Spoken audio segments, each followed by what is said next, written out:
क्या आपने कभी सोचा है कि भारत का दिल अगर बोल सकता तो वो क्या कहता? मैं हूं मध्य प्रदेश, जहां हर पत्थर में एक कहानी है, हर मंदिर में एक रहस्य और हर गली में इतिहास की गूंज। आज मैं आपको अपनी कहानी सुनाऊंगा, मेरे प्राचीन रहस्यों से लेकर आज के बदलाव तक। तो चलिए मेरे साथ इस सफर पर। मेरी कहानी शुरू होती है हजारों साल पहले, भोपाल के पास भीमबेटका की गुफाओं में। यहाँ इंसान ने सबसे पहले अपनी जिंदगी को चित्रों में उतारा। हिरण दौड़ते हुए, शिकारी तीर चलाते हुए और परिवार जश्न मनाते हुए। कभी कभी मैं सोचता हूं, क्या उन लोगों ने कभी सोचा होगा कि उनके बनाए चित्र हजारों साल बाद भी लोग देखेंगे और हैरान होंगे। फिर आया अवंती महाजनपद, उज्जैन मेरी राजधानी बनी। तब मैं सिर्फ जमीन नहीं था, मैं व्यापार का रास्ता था, मैं ज्ञान का दीपक था। मांडू का जहाज महल, बारिश में जब पानी से घिर जाता है तो लगता है जैसे मैं भी तैर रहा हूं इतिहास की लहरों में।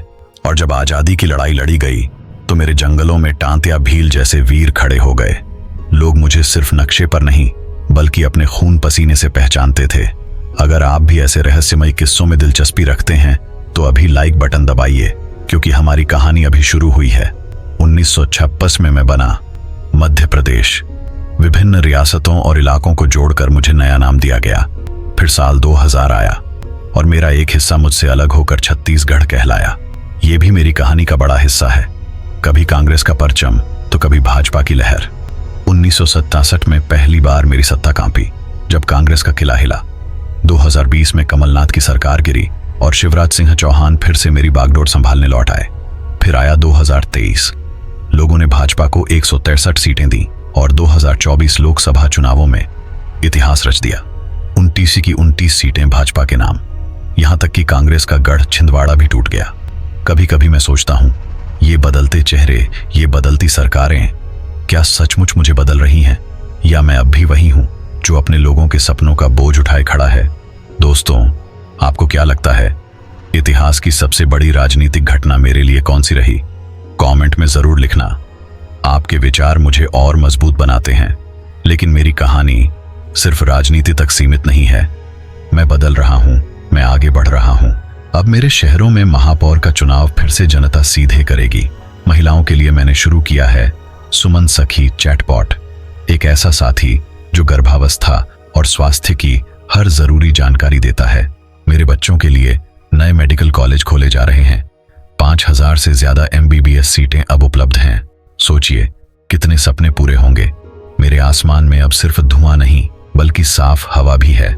इंदौर और भोपाल ने देश को दिखा दिया कि स्वच्छता सिर्फ नारा नहीं, हकीकत बन सकती है। और अब मैं ऊर्जा का नया केंद्र बन रहा हूं।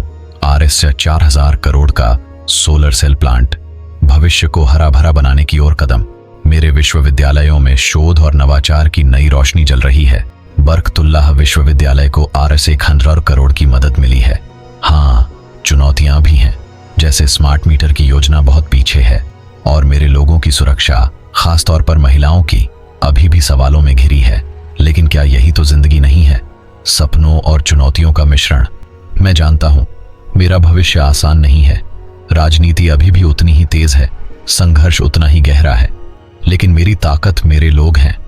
वो किसान जो मिट्टी में सोना उगाते हैं, वो युवा जो स्टार्टअप्स और तकनीक से दुनिया बदलना चाहते हैं, वो महिलाएं जो शिक्षा और रोजगार के नए रास्ते बना रही हैं।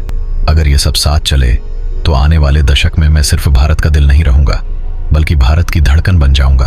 तो ये थी मेरी कहानी, मध्य प्रदेश, इतिहास से वर्तमान तक। अब आपकी बारी है। आपको मेरे बारे में सबसे रोचक क्या लगा? प्राचीन रहस्य, राजनीति का उतार चढ़ाव या आज के बदलाव? कमेंट में जरूर बताइए। अगर आपको ये सफर अच्छा लगा हो तो वीडियो को लाइक कीजिए और ऐसे ही भारत के हर राज्य की कहानियां सुनने के लिए चैनल को सब्सक्राइब करना मत भूलिएगा। मैं हूं भारत का दिल, मध्य प्रदेश, और मेरी कहानी अभी बाकी है।